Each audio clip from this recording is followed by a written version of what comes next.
Now the next few statements which I am going to make are very mystical. Understand? Now whatever I spoke looks very logical, and they are logical. The next few statements are going to be very mystical. Enlightened person is a person who is established in the present moment, whose energy is in 0 TPS.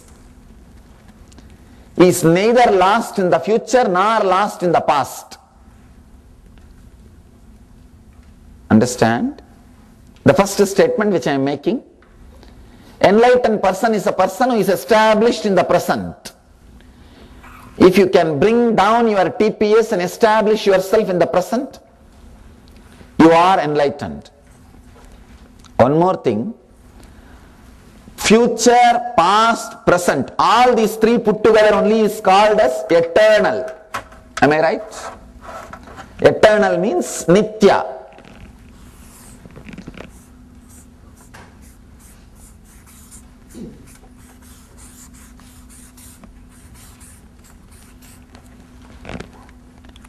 Eternal. You can touch the eternity only in the present moment. See, the eternity itself can be touched only by present moment. You can't touch the eternity through future or past, because both of them does not exist directly under your control. Past, you can't catch the past. It's not there. You can't catch the future. It's not there. You can touch only the present moment. If you want to enter into that eternal bliss or the present moment, enlightenment, the only way is to bring down your TPS to the present moment. To the present moment. One thing, enlightened person is a person who is established in the present moment.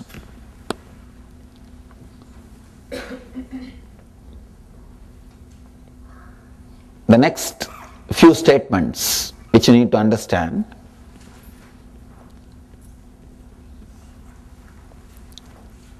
If you are in 100 TPS, you are in the presence of a being who is in 0 TPS, means the present moment. Something happens in you. Your time shaft also starts slowing down. This is what I was saying, very mystical. Understand? Very mystical. The person who is in 100 TPS, if he comes and sits with a being who is in 0 TPS, suddenly the TPS drops drastically. Fortunately, enlightened person's TPS can't be raised by you. Only you can be dropped by him. Fortunately, he can't be raised by you.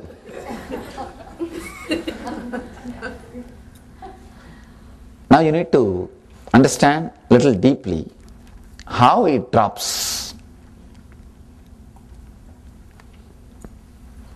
As you think, we are all not disconnected, separate islands. Even though civilization constantly teaches you, we are not disconnected, individual islands. Maybe in the physical layer, you are all individual islands. If the food is poisoned, only the person who eats will suffer. But if the air is poisoned, the poisoned gas is inside, whoever is breathing will suffer. Means in pranic layer, second layer, the distance between all of us is reduced. Am I right? If the mind is polluted, a bigger group will suffer, the whole state will suffer. If one polluted brain sits as a leader, you know.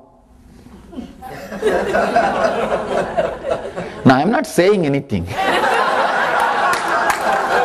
I am not saying anything. I am telling you, I am not saying anything.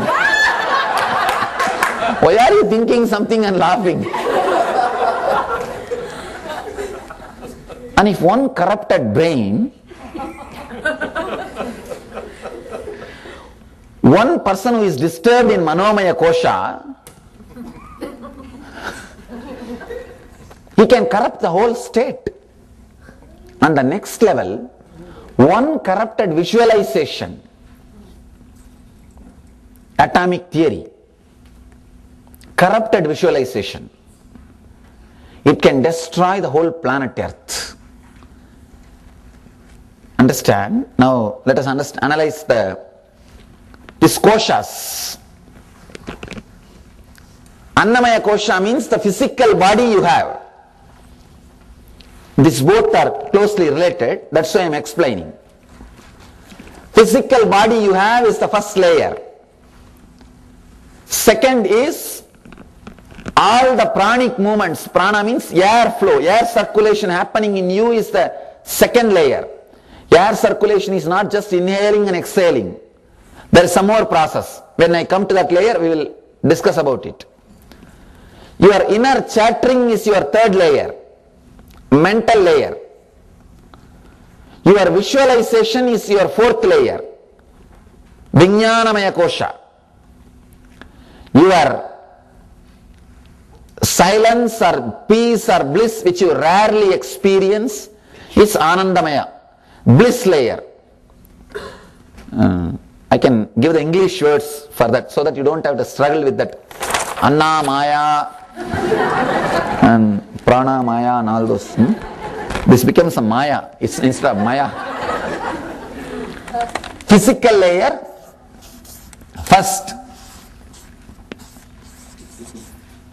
Second, air. This is a rough translation. Prana is not actually air, energy. Please put up with my spelling and writing. Whatever I say I mean, not what I write.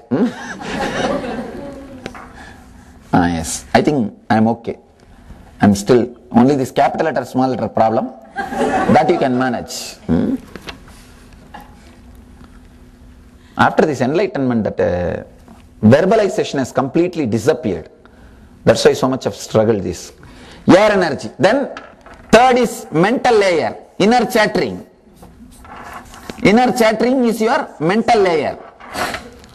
Oh, it's supposed to be small e. Okay. I managed it.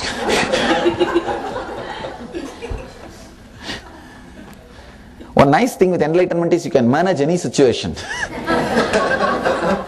Somehow that spontaneous intelligence will come, you can manage any situation. And the fourth is visualization.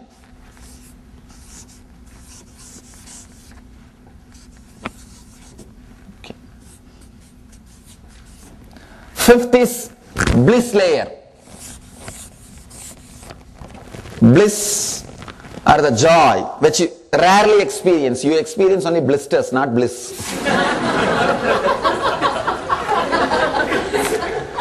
Bliss is very rare thing.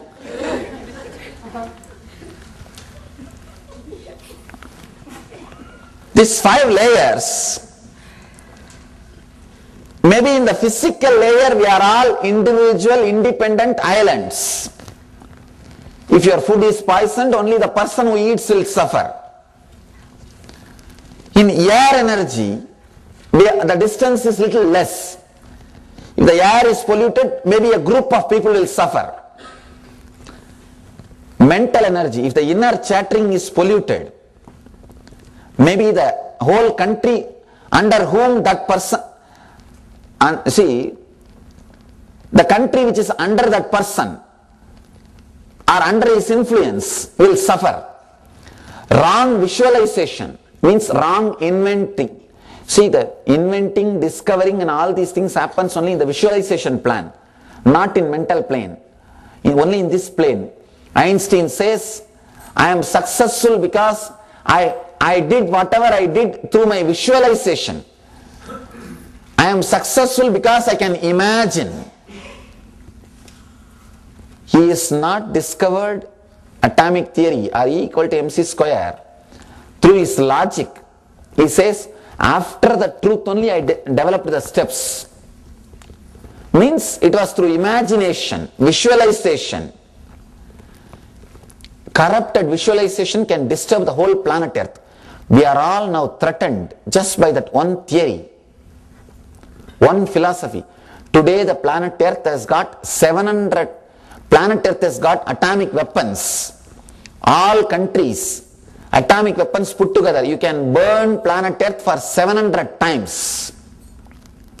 Once burning is enough, but you have enough weapon to burn the planet Earth for 700 times.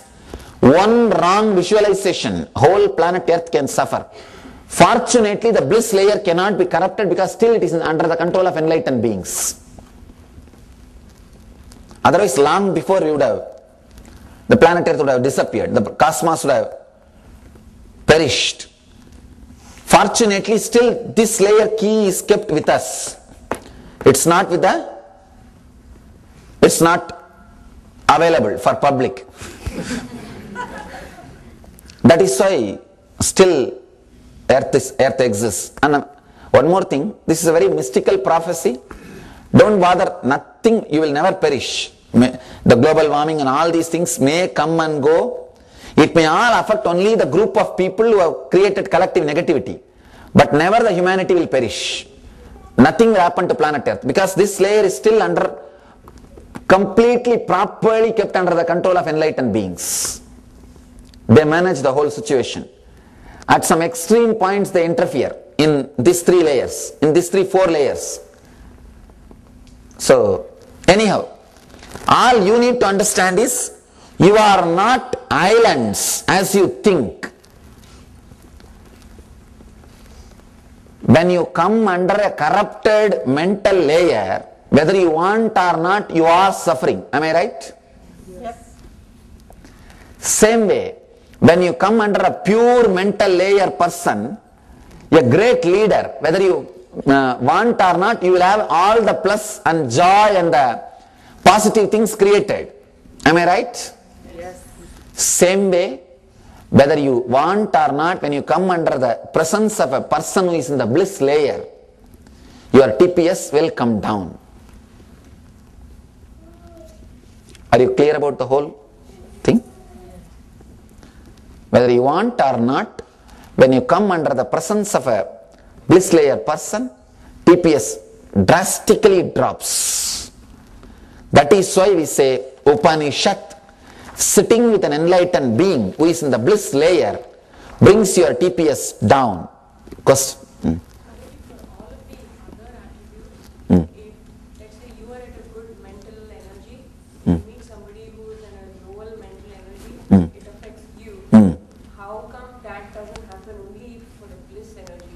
because the person has gone beyond the mind. He has entered into non-return zone. Fortunately. You understand? As long as you have mind, you will be disturbed. With the bliss energy, enlightened being, there is no mind to get disturbed. There is no mind to get disturbed. Rivers can dry up. Ocean cannot dry. He has become ocean. The river has entered into the ocean.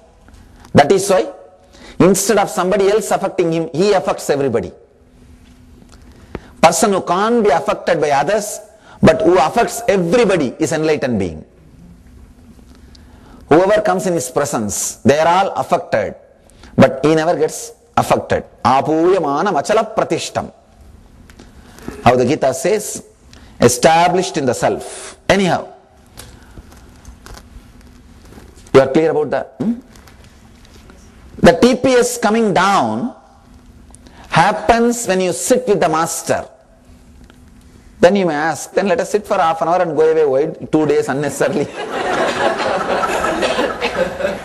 The problem is because you forgot how to sit. I have to teach 2 days just to make you sit. That is the problem. If I ask you to sit, you will be either sleeping or restless, or you may start doing some japa or some mantra or something. No mantra, no technique, nothing. Just sitting.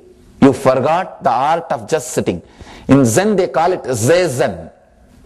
Just sitting. You forgot that. Just sitting is no more part of your being. to teach that just sitting, it takes 2 days for me. Because you know everything except sitting,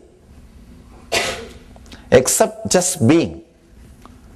That is why I had to work 2 days to bring the TPS as down as possible. You can call, when you are in this 100 TPS, you are in Annamaya Kosha, physical layer. When you are in 80, you are in pranic layer, air energy. When you are in 60, you are in mental layer. Means when the TPS comes down, step by step, you go to the inner, deeper and deeper layers. When the TPS comes to 0, you are in bliss layer. You are in Anandamaya Kosha. Now, we will sit with Master in every layer. We will open up every layer and try to sit with him, so that too many ways we are trying to reduce the TPS, to bring the frequency down, to reduce the thoughts per second. The whole process which we are going to do for next 2 days is sitting with a 0 TPS being, so that it can drop drastically. And there is one more step. You can also balance yourself to come down, to reduce the TPS and to sit with him, because you forgot how to just sit. You learnt everything except sitting. Now we are going to do something just to stop you doing anything else. We will be doing something. Why? Otherwise you will be doing something else. Just to stop you do something, just to stop you do other things, we will be doing something. We will be doing something. So that doing only I call it as process. That doing only I call it as process. I think all of you are clear about the basic things. Maybe we will have small break, 1, 2, 3 break. And you can write your questions related to this subject. Understand, ask only about this. I don't want your questions about whether it is, there are so many, especially these guys, the moment I tell them to ask questions, first question, Vastu is true or astrology is true, or will this stone work for me or that stone work for me? If just a stone can change your life, you are nothing more than a stone. Anyhow. And no other questions, please put only on this science or whatever I spoke now. Maybe all other questions I will answer evening or tomorrow. All your FAQs. There is a set of FAQs. If Indians are there, I know the set of questions. If Westerners are there, I know the set of questions. And if NRIs are there, there is a different kind of questions. So, all those questions I will answer maybe by today evening or tomorrow morning. Now, we will analyze only this subject, so that we can enter into the process. We can enter into the process. 100 TPS is physical layer, 80 is air energy layer, the 60 is, this is just an understanding. Don't think exactly, no, I am in between 61 and 60, which layer I am in, I am caught. Don't ask all those doubts. This all will be from the professional seekers. Now in the West there is a group of people, their profession is seeking. Nothing else. Their whole day profession is just going here, going there, doing this, doing that. They will find some stone, some pendulum, something, this, that, some crystal. They will say, oh, this is radiating energy. I could feel the energy. I could feel the energy. Somehow I didn't feel anything. No, sometimes these guys, then I just, not to hurt them, oh yes, there is a full of energy, take it and go quickly. Please go quickly. What to do? The energy is the experience which happens inside. Not some stone or pendulum or some these, that things. So much of nonsensical theories and books are being sold in this country. I understood one thing. Anything you write which should be impractical sells here. You need just, I can give you 3 tips to become a great philosopher. Write which you yourself can't practice. Second thing, just talk only about problem, nothing else. And third thing, important thing, never give solution. You can become a great philosopher in 30 days. I don't know why so much. The problem is that you don't need enlightenment to teach in the Western developed civilizations. That is the problem. In India, somehow it is engraved in your heart. Unless you walk the path, don't talk. It is engraved in the inner space. Unless you yourself know it completely, side effect and after effect and everything, do not talk. That has gone into the system. Unless the person is enlightened, it's considered as a worst conspiracy against the humanity. Teaching before enlightenment is the worst conspiracy against against the humanity. If you are still seeker, and one funny thing, one beautiful thing, not even one beautiful thing with the Indian tradition is, if you are a seeker, you are taken care. You are not forced to do a business for your survival. You are given food, shelter, everything with respect. If we do that, then the seekers will not be forced to start teaching. They will mind only their job. Alright, maybe later on we can try all these things. Put questions only on this subject, we will answer, we will study,